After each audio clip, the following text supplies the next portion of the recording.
কি এই বছর কিন্তু অন্যরকম একটা আনন্দ, কারণ এই বছর মনে করেন একটা নির্বাচন গেছে, দেশের পরিবর্তন আসছে, তারপরে ভ্যালেন্টাইন্স ডে, তারপরে আপনারই পহেলা ফাল্গুন, তো সব মিলায় মনে করেন ভালোবাসা একটা অন্যরকম মনে হচ্ছে। যদিও এখন এইবার একটু লোক কম, কারণ অনেক লোক তো দেশে চলে গেছে ইলেকশনে, কিন্তু আমরা খুব এনজয় করছি, এটাই আর কি।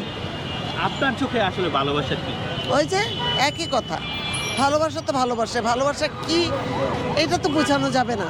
এটা কি শুধু প্রেমিক প্রেমিকার ভালোবাসা? না না না না, সার্বজনীন। প্রথমে মা বাবা, তারপরে সন্তান, স্বামী স্ত্রী, তারপর ভাই বোন, নাতি পুতি, তারপর জনগণ।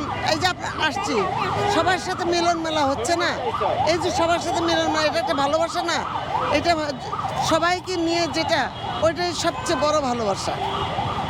আপনার এই যে নির্বাচন হয়ে গেল, আপনাদের কি মনে হয় যে এখন যারা সরকার গঠন করবে তাদের মধ্যে জনগণের প্রতি ভালোবাসাটাকে আমরা বেশি দেখতে পাবো? এই কথাটাই আমরা বলবো।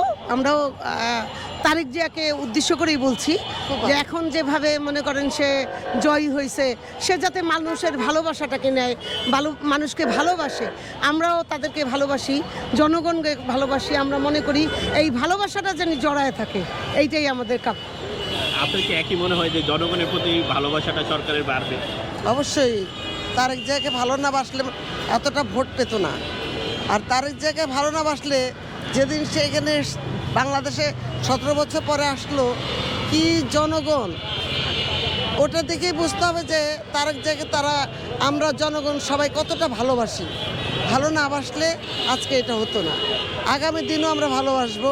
ও আমাদের মতনই দেশটা এত সুন্দর করেই চালাবে, যেটা ওর বাবা চালিয়েছেন, ওর মা চালিয়েছেন, ও সেরকমই শক্ত হাতে এই দেশটাকে পরিচালনা করবেন সুন্দরভাবে, সবার মন সুন্দর করে খুশিতে ভরে দেবে।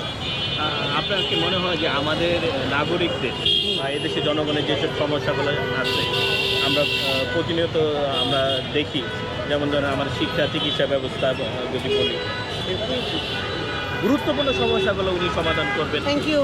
অবশ্যই করা তো উচিত এবং করবে।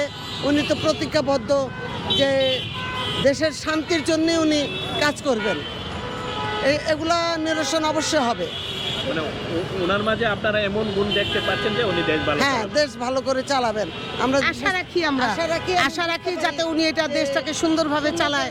মানুষের অনেক সমস্যা আছে, গ্যাসের সমস্যা আছে, চিকিৎসার সমস্যা আছে, আর্থিক সমস্যা আছে, ব্যবসা বাণিজ্যের সমস্যা আছে, উনি জানি এগুলো দেখে, এটি আমরা আশা করব। আপনাদের একটি দুজনকে অনেক ধন্যবাদ। খুব সুন্দর আপনাকেও ধন্যবাদ। কথা বলেছেন, অনেক Thank you. আপনাদের জন্য অনেক অনেক ভালোবাসা রইল। আপনাকেও ভালোবাসা রইল। Thank you.